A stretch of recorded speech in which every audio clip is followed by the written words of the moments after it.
जैसा कि सर ने बताया, आप सभी जानते हैं कि रजत जयंती वर्ष चल रहा है और इनमें इस वर्ष के तहत अनेक विद्वतजन विद्यालय में आ रहे हैं और बहुत सारे प्रशिक्षक अपनी अपनी कला और विधाओं के यहाँ उपस्थित हो रहे हैं। इसी क्रम में बड़े भाई डॉक्टर जनार्दन मिश्र, जो कि कथाकार, साहित्यकार और कवि हैं, आज सुबह में मैं उनको फ़ोन की। हम लोगों का सौभाग्य समझिए कि सर का कार्यक्रम होते हुए, इसी समय में सर का कार्यक्रम था, यूनिवर्सिटी के प्रोफेसर बैठे हुए हैं, लेकिन पूरा विद्यालय परिवार ऋणी है कि एक बहुत बड़े विद्वत जन को सर ने विद्यालय के सभागार में उपस्थित किया। डॉक्टर रामचंद्र मिश्र जी, जो कि कुलपति हैं विक्रमशिला हिंदी विद्यापीठ ईशीपुर भागलपुर के, साथ ही झारखंड राज्य भाषा साहित्य अकादमी साहेबगंज में अध्यक्ष हैं, साहिबगंज के अध्यक्ष हैं, प्रधान संपादक हैं प्रगति वार्ता और माई भोजपुरी तिमाही के। गुरुदेव को पूरे विद्यालय प्रबंधन की ओर से, सभी छात्र छात्राओं की ओर से नमस्कार।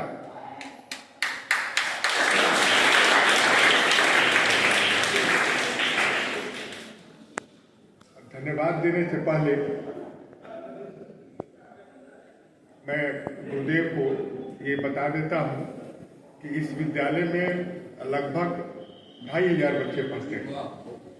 2500 बच्चों में से ये 70 से 80 बच्चे, जब हम लोगों ने एक फॉर्म निकाला कि कौन बच्चा किस विधा में रुचि रखता है, कविता, कहानी लेखन, वाचन, खेलकूद, नाट्य कला, गीत संगीत, गायन वादन, इन सारे चीज़ों का एक साथ 45 दिवसीय कार्यशालाएं चल रही हैं। Teachers, parents and all my dear friends, firstly I am thankful to you for giving me the opportunity to speak on this beautiful occasion of Silver Jubilee of our institution. I am Pranasina from class 9th and today I am presented to deliver a speech on very important topic. Do you know if mobile phone is boon or curse? Today I am going to speak on this topic.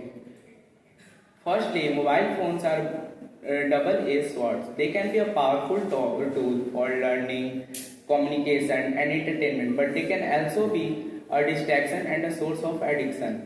Now, I am going to speak on some of the benefits of mobile phones. First is entertainment. We can use phones to watch videos, play games and more. Second one is learning, which is one of the very important uses of mobile. We can take e-courses, read e-books and research topics. Now I am going to speak on some of the dangerous points of mobile phones. The first is health issues. Mobile can cause us health issues such as eye strain and headaches. Now, and the second one is distraction. If we are using mobile, and we should not use if we are studying, then we should not use mobile at that time. If we are using phones for studying, then we should be aware of its potential dangers. After these points, we can say that mobile phones are both boon and curse. Thank you. Distinguished guests, Honorable Director Sir, respected Principal Ma'am, Vice Principal Sir, esteemed teachers and all my dear friends, a very warm and cheerful good morning to all of you. Here I am, Jahanvi Singh of class 11C, and my today's topic is pollution. But firstly, I would like to thank the teacher who has given me the opportunity to speak here today. So, pollution is an immense problem having severe impact over our lives. Today, what we are facing has become a threat to our environment and our future itself. And today what we are witnessing is something that nobody thought we ever would. The holy Yamuna river is covered in toxic chemical foams. Our capital Delhi is covered under obnoxious gases and smoke. And not to forget the ozone layer depletion, which demonstrates how far we humans can go with our activities. And this problem is alarming and if not addressed quickly, will swallow us all. But it is not just the chemical industries and vehicles that are responsible for this problem, but somewhere all of us are equally responsible. And we can address this problem even by starting at the household level, like segregating waste properly, saving electricity and water, keeping our locality and household clean, and then encouraging others to do so. So hereby I would like to conclude my speech. Thank you. मुझे इस मंच पर बोलने का मौका मिला। माननीय श्री प्रबंधक महोदय, आदरणीय श्री प्रधानाचार्य महोदय, अध्यक्ष महोदय, सम्मानित शिक्षकगण और मेरे प्यारे दोस्तों, आप सभी का मेरा नमस्कार। आज के महत्वपूर्ण विषय मोबाइल वरदान है या अभिशाप, उसके ऊपर कुछ कहना चाहती हूँ। सबसे पहले जरा विचार कीजिए, क्या मोबाइल हमारे लिए वरदान है या अभिशाप? चलिए मैं बताती हूँ। मोबाइल वरदान और अभिशाप दोनों है। ये तो हम पर निर्भर करता है कि हम उसका उपयोग कैसे करते हैं। मोबाइल के कई फायदे हैं, जैसे सरकार ने बहुत सारी योजनाएं बनाई जिसका उपयोग हम नहीं कर पाते और उन योजनाओं को नहीं जान पाते, परंतु मोबाइल के माध्यम से हम उन योजनाओं को जान पाते हैं और उसका लाभ उठा पाते हैं। जैसे कई फायदे हैं मोबाइल के, जितने इसके फायदे हैं उससे कई गुने इसके नुकसान भी है। मोबाइल से निकलने वाली रेडियो किरण जो कि हमारे आंखों पे पड़ती है, जिससे मानसिक तनाव, अस्वस्थ जैसे कई नुकसान हैं। आज के समय बच्चे से लेकर बड़े तक मोबाइल की लत लग चुकी है, जिससे हमारा बहुत नुकसान है। मैं अपने पूरे बातों को एक निम्नलिखित पंक्ति में कहना चाहती हूँ। मोबाइल का करो सीमित उपयोग, ना करो इसका दुरुपयोग। लत है इसकी बुरी, लत है इसकी बुरी, ना करो इसका दुरुपयोग। धन्यवाद। अतिथिगणा, गुरुजना, मैं आशा आदित्य मित्राणी, अहम अद्यादित्य प्रकाशात् अष्टम कक्षायाः अस्मि। संस्कृतस्य महत्त्वं विषये मम विचारं भवतां समक्षे प्रकटुमिच्छामि। मित्राणि धनधान्यानि प्रजानां सम्मतानि जननी जन्मभूमिश्च स्वर्गादपि गरीयसी। संस्कृत विश्वस्य प्राचीनतमा भाषा अस्ति। अस्य व्याकरणं सुनिश्चितं, साहित्यं च समृद्धम् अस्ति। चत्वारः वेदाः भारतीयसंस्कृतये प्राणाः सन्ति। ते संस्कृते एव निबद्धाः।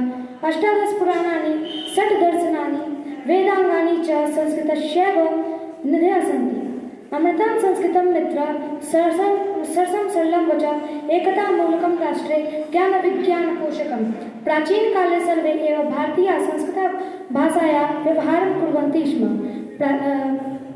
कालान्तरे विविधाः प्रान्तीयाः भाषा प्रचलिता अभवन्, किन्तु संस्कृतस्य महत्त्वं अद्यापि अक्षुण्णं वर्तते। सर्वे प्राचीनग्रन्थाः, 4 वेदाश्च संस्कृतभाषायामेव सन्ति। भाषासु मुख्या मधुरा दिव्या गीर्वाण भारती। संस्कृत भाषा सर्वासु भाषासु प्राचीनतमा इत्यत्र नास्ति कोऽपि विवादः। अतः संस्कृतस्य महत्त्वम् अवगन्तुम् आदरं कुर्वन्ति इति मम प्रार्थना। सर्वे भवन्तु सुखिनः, सर्वे सन्तु निरामयाः, सर्वे भद्राणि पश्यन्तु, मा कश्चित् दुःखभाग् भवेत्। जय हिन्द, जय भारतम्।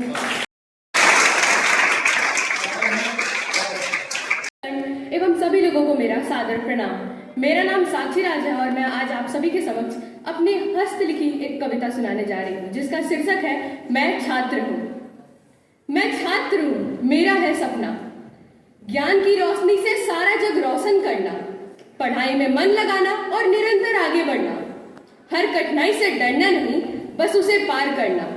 मैं छात्र हूँ, मैं नई नई राहों पर चलती हूँ, ज्ञान की खोज में हर बार कुछ नया सीखती हूँ, एक नई सोच में। शिक्षकों के आशीर्वाद से हर बात को समझना, अपने जीवन को बेहतर बनाना और हर दिन नए मौके ढूंढना।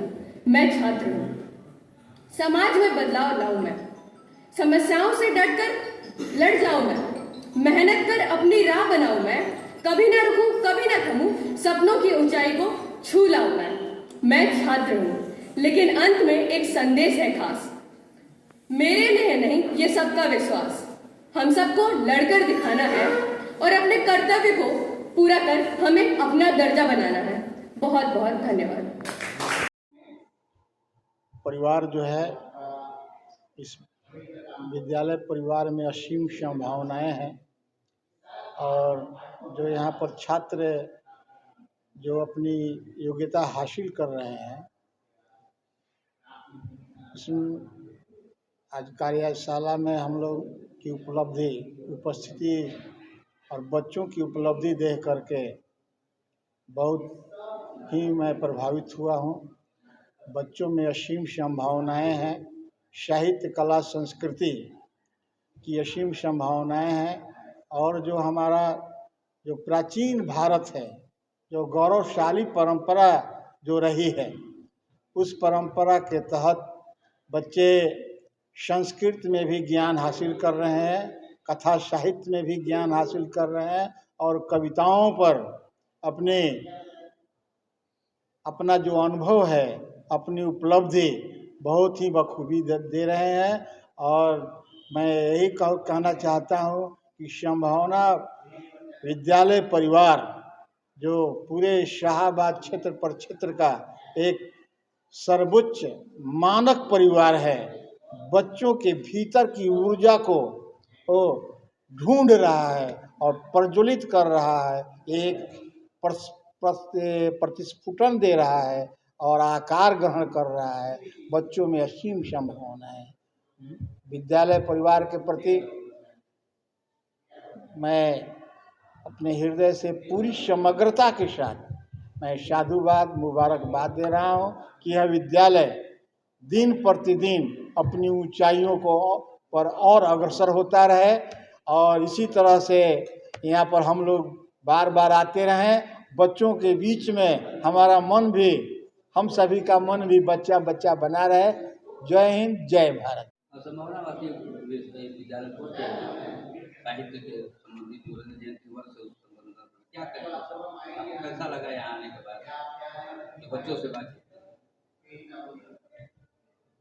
संभावना विद्यालय में आने पर ऐसा लगा कि किसी स्वस्थ और सुंदर परिवेश में मैं आ गया हूँ। यहाँ के शिक्षक और बच्चे पूरी ईमानदारी के साथ अपने छात्रों को विषयवार शिक्षा देते हैं। साहित्य के विषय में, संगीत के विषय में, खेल कूद के विषय में, और जिसका सुफल प्रतियोगिता परीक्षाओं में आता है और वे विभिन्न बाहरी परीक्षाओं में भी अपने शैक्षणिक योग्यता के साथ अन्य गतिविधियों में भी पुरस्कृत होते हैं, सम्मानित होते हैं। यह जानकर बड़ी प्रसन्नता हुई और भविष्य में भी यह विद्यालय संभावना परिवार के साथ आगे बढ़ता रहे और अपनी उपलब्धियों को प्राप्त करे।